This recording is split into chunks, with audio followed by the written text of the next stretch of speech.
moms, dads. This week we're going to be discussing the End Time Apocrypha books. And the two books we're going to be featuring today is going to be the second book of Ezra and the book of Enoch. Those are the two books we're going to take a look at. These are two good end time books that did not make the Bible, and these books are non-canon, but they are very good books. I don't know the reason why they don't have these books in the Bible, but they kind of expand upon Revelation. And if you don't know it, Revelation almost did not make the Bible. Because it was a little bit too rough around the edge. But Enoch and Ezra, second Ezra that is, because first Ezra is in the Bible, but second Ezra kind of expand a little bit more on Revelation with the end times. So what I'm going to do, I'm going to go ahead and discuss the book of Ezra first, since most people who have the regular Bible is familiar with that book. So the book of Ezra is pretty much, if you read that book, part one, it's pretty much explains about the Ezra, the priest. He's a priest and a scribe, about him returning to Jerusalem to finish build the temple, or to rebuild the temple for Solomon. Now, what's interested in the second book is that, which I have here on the screen here, the second book went into a lot of detail where he had visions from Elohim, and a lot of those visions he was telling stuff about these last days. And interestingly, that book kind of not, what you call it now, fitting with the regular church doctrine in second Ezra, because it does not support the rapture thing. As you can see on my screen here, I'm not going to read the whole thing, but if you read Ezra, if you have a chance to read Ezra, second Ezra, you can read chapter 13. The whole entire chapter 13 is based upon a dream interpretation. As we can see here, interpretation of vision. And if you look at verse, which one here? If you look at verse 14 here, where it says, "From the beginning you have shown your servant these wonders. You have deemed me worthy to have my prayer heard by you. Now show me your interpretation of this dream also. For as I consider it in my mind, alas for those who will be left in those days. And still more alas for those who are not left." So alas mean woe or great danger. Pretty much Ezra is having a dream with Elohim, and in that dream he was told in that dream that there will be more problems for the persons who get caught up, meaning disappear in modern rapture in regular Christian church. So basically he's saying that if you get caught up, you're in more danger than who left behind. Okay?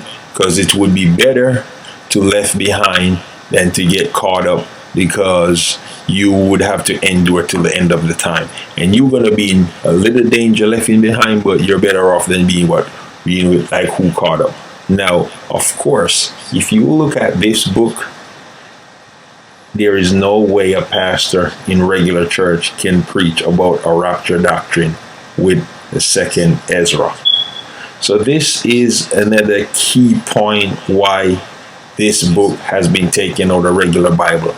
Now, I can't go through the whole thing because this second book is a little bit bigger than the first book, because the first book only got 10 chapters. This one got like 23 chapters. But you can actually find this book on this website that I'm looking at right now, biblia.com. You can go here and read a lot of hidden books from the Bible.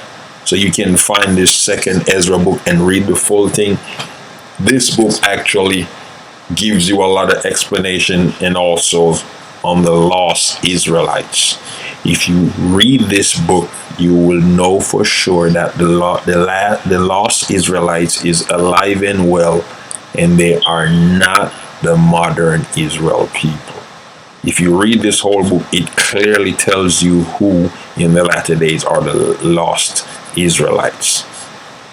But I'm not going to go into all that. I'm just giving you ideas of end times missing books from the Bible, so you can expand on your research and your journey like me. And actually, this book is very good because, like I said, it expands upon Revelation. Second Ezra. Very good book. Check it out. All right. Now I'm going to move on to the book of Enoch. Now, this book is a very interesting book, because this book actually goes into detail about Judgment Day and expand upon Revelation. Interestingly, this book also complements second book of Ezra that I just discussed. That's why I'm discussing these books today. This book actually goes into detail of course, the rapture days, because if you look at this first chapter here, it clearly says this is what it says: who will be living in the day of tribulation. So the day of tribulation, what is that? It's the last days. And it clearly tells you again that the ungodly is going to be removed from the earth. So this actually is going, even though it says it a different way from second Ezra, but it actually used the word tribulation.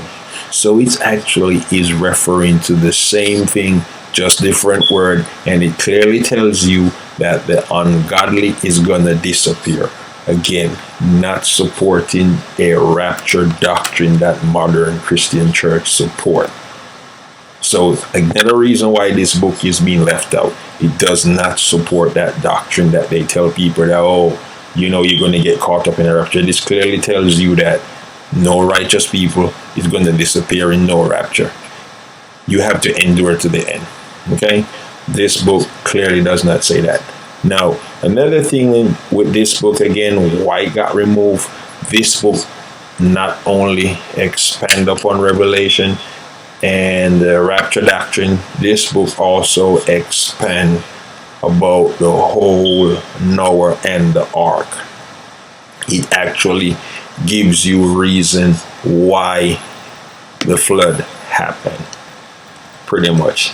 It actually tells you about the watchers. And the watchers were the fallen angels, who, of course, they say, the story goes that the fallen angels mixed with human women and created the Nephilim, which would be giants like Goliath. But of course, we know the Noah and the Ark story. We didn't get the whole detail of what happened and why the Almighty decided to have a flood happen during those times. But anyway, this book expands upon that, and I think it's a good book. If you're gonna go read it, definitely check out First Enoch, because that's the one that's the main book that is counted in the Ethiopian Bible. Again, good book. If you want the truth and you want to find out and expand upon Revelation, expand upon the whole Noah and the ark, First Enoch, good book for that. And again, Second Ezra for the Apocrypha book. These books is good to study and know about the end times and know what's going on. Just giving you all, little the book of Enoch was actually mentioned in the New Testament in the book of Jude here that I'm showing, chapter 1 verse 14, where it actually quote lines from actually the book of Enoch. So in case you're wondering the legitimacy of Enoch, well, it's actually mentioned in the New Testament. So a lot of folks like to discredit this book, but I was just trying to let you know this so you don't think it's not really a legitimate book, and give it a chance and read it, see what's in it. With that said, you all know what to do. If you want to hear more truth, more in-depth stuff like this, just subscribe to my channel, and this is for people who like the truth. Until next time, have a blessed one.